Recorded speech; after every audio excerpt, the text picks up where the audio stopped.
حضرت سلیمان ایک نہایت عظیم نبی اور بادشاہ تھے۔ آپ حضرت داؤد کے بیٹے تھے۔ بچپن ہی سے اپنے حکمت فہم انصاف اور علم کے آثار نمایاں تھے۔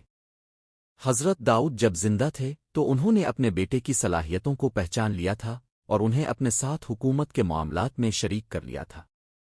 حضرت سلیمان کا دل اللہ کے ذکر سے لبریز تھا، اور وہ نہ صرف ایک حکمران بلکہ ایک زاہد عابد اور اللہ کے برگزیدہ نبی تھے۔ ایک مرتبہ حضرت داؤد کی عدالت میں دو عورتیں حاضر ہوئیں جن کے ساتھ ایک بچہ تھا۔ دونوں نے دعویٰ کیا کہ بچہ ان کا ہے۔ حضرت داؤد نے اس مسئلے کو حضرت سلیمان کے سپرد کیا۔ حضرت سلیمان نے حکم دیا کہ بچہ دو ٹکڑوں میں کاٹ دیا جائے تاکہ ہر عورت کو آدھا حصہ دے دیا جائے۔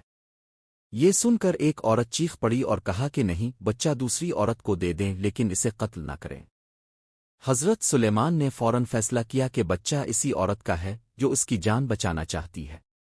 یہ واقعہ ان کی ذہانت اور فہم و فراست کی مثال بن گیا۔ حضرت داؤد کے انتقال کے بعد حضرت سلیمان تخت پر بیٹھے۔ اللہ تعالیٰ نے آپ کو بے مثال حکومت عطا کی تھی۔ آپ کے پاس انس، جن، جانور، پرندے اور ہوائیں سب مطیع تھے۔ اللہ تعالیٰ نے آپ کو ایسی زبانوں کا علم دیا تھا جو کوئی اور نہ جانتا تھا۔ آپ پرندوں، جانوروں اور حتیٰ کہ چیونٹیوں کی زبان بھی سمجھتے تھے۔ آپ کی فوج میں انسانوں کے ساتھ ساتھ جنات اور پرندے بھی شامل تھے۔ ایک مرتبہ آپ اپنی فوج کے ساتھ سفر پر تھے۔ ایک وادی سے گزر رہے تھے جہاں چیونٹیوں کی ایک بڑی تعداد تھی۔ چیونٹیوں کی سردار نے اپنے ساتھیوں سے کہا کہ اپنے بلوں میں چلی جاؤ، کہیں حضرت سلیمان اور ان کا لشکر تمہیں کچل نہ دے۔ حضرت سلیمان نے چیونٹی کی بات سنی اور مسکرا دی اور اللہ کا شکر ادا کیا کہ اس نے انہیں اتنی نعمتیں عطا کیں۔ حضرت سلیمان کا سب سے مشہور واقعہ ملکہ سبا کے ساتھ منسوب ہے۔ سبا کا علاقہ موجودہ یمن میں واقع تھا، اور وہاں کی ملکہ نہایت حسین، ہوشیار اور بااقتدار خاتون تھی۔ اس کا نام بلقیس تھا۔ حضرت سلیمان کو ایک ہدہد پرندے نے اس کی سلطنت کی خبر دی اور بتایا کہ وہ لوگ سورج کی پرستش کرتے ہیں۔ حضرت سلیمان نے فوراً ایک خط تحریر کیا اور ہدہد کو حکم دیا کہ وہ یہ خط ملکہ کے پاس لے جائے۔ خط کا مضمون نہایت باوقار اور دعوت پر مبنی تھا۔ حضرت سلیمان نے لکھا کہ اللہ کے نام سے شروع کرتا ہوں جو بڑا مہربان ہے، تم میرے سامنے سر جھکا دو اور اسلام قبول کرو۔ بلقیس نے خط پڑھ کر اپنے وزیروں سے مشورہ کیا۔ انہوں نے کہا کہ ہم طاقتور ہیں لیکن فیصلہ آپ کا ہے۔ بلقیس نے نرمی سے کام لیا اور حضرت سلیمان کے پاس تحائف بھیج دیے تاکہ وہ ان کی نیت کو جان سکے۔ حضرت سلیمان نے ان تحائف کو رد کر دیا اور فرمایا کہ اللہ نے جو نعمتیں مجھے دی ہیں وہ تمہارے تحائف سے کہیں بہتر ہے۔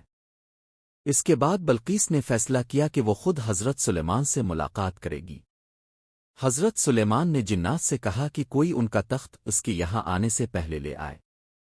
ایک جن نے کہا کہ وہ اسے کچھ دیر میں لے آئے گا، مگر ایک عالم جنہوں نے اللہ کا خاص علم پایا تھا انہوں نے پلک جھپکنے سے بھی پہلے تخت حاضر کر دیا۔ حضرت سلیمان نے دیکھا اور کہا کہ یہ اللہ کا فضل ہے۔ جب بلقیس پہنچی تو حضرت سلیمان نے اسے اس کے تخت کی پہچان کرائی، پھر اسے شیشے کے فرش والے محل میں لے گئے۔ بلقیس نے اسے پانی کا تالاب سمجھا اور اپنا کپڑا اٹھایا۔ تب حضرت سلیمان نے فرمایا کہ یہ صرف شیشے کا فرش ہے۔ بلقیس نے کہا کہ میں رب العالمین پر ایمان لاتی ہوں۔ وہ حضرت سلیمان کی حکمت، طاقت اور سب سے بڑھ کر ان کے دین سے بہت متاثر ہوئی اور اسلام قبول کر لیا۔ حضرت سلیمان نے حکومت میں عدل و انصاف کو بہت فروغ دیا۔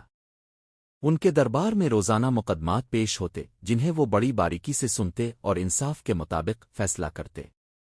جنات کو انہوں نے تعمیرات، کان کنی، جہاز رانی اور دیگر کاموں میں لگایا تھا۔ انہوں نے شاندار محلات، قلعے اور عبادت گاہیں بنوائیں۔ جنات حضرت سلیمان کے حکم کے بغیر کوئی کام نہ کرتے تھے۔ ان پر سخت نگرانی رکھی گئی تھی۔ اللہ تعالیٰ نے حضرت سلیمان کو موت بھی بہت منفرد انداز میں دی۔ ایک دن وہ اپنی چھڑی پر ٹیک لگائے کھڑے تھے اور جنات ان کے حکم پر کام کر رہے تھے۔ کسی کو خبر نہ ہوئی کہ وہ وفات پا چکے ہیں، یہاں تک کہ ایک کیڑا ان کی چھڑی کو کھانے لگا، اور جب وہ گر پڑے تب لوگوں کو معلوم ہوا کہ وہ انتقال فرما چکے ہیں۔ اس واقعے سے جنات کو بھی معلوم ہوا کہ وہ غیب نہیں جانتے۔ حضرت سلیمان کی زندگی سے ہمیں کئی اہم سبق ملتے ہیں۔ سب سے پہلی بات یہ کہ حکمرانی صرف دنیاوی شان و شوکت کا نام نہیں بلکہ عدل، انصاف، تقوی اور اللہ کی رضا کا ذریعہ ہونی چاہیے۔ دوسرا سبق یہ کہ علم، حکمت اور فہم اللہ کی عظیم نعمتیں ہیں۔ حضرت سلیمان نے کبھی فخر و غرور کا مظاہرہ نہیں کیا بلکہ ہر کامیابی پر اللہ کا شکر ادا کیا۔ ان کے دور میں ہر مخلوق مطمئن تھی۔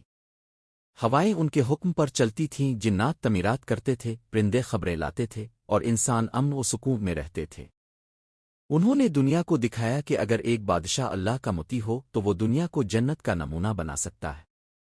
حضرت سلیمان کی وفات کے بعد ان کی حکومت ٹوٹ پھوٹ کا شکار ہو گئی کیونکہ ان جیسا کوئی دوسرا نہ تھا۔ ان کی یاد قیامت تک باقی رہے گی اور ان کا نام عدل، حکمت اور اللہ کے برگزیدہ نبی کے طور پر لیا جاتا رہے گا۔ اللہ تعالیٰ نے حضرت سلیمان کو جو طاقت، علم، حکمت اور اختیار دیا وہ کسی اور نبی کو اس انداز میں عطا نہیں کیا گیا۔ انہوں نے ان نعمتوں کا صحیح استعمال کیا اور ہر لمحہ اللہ کے حضور جھکتے رہے۔ ان کی زندگی ہمیں یہ سکھاتی ہے کہ حقیقی کامیابی دنیاوی جاہ و جلال میں نہیں بلکہ اللہ کی رضا اور تقوی میں ہے۔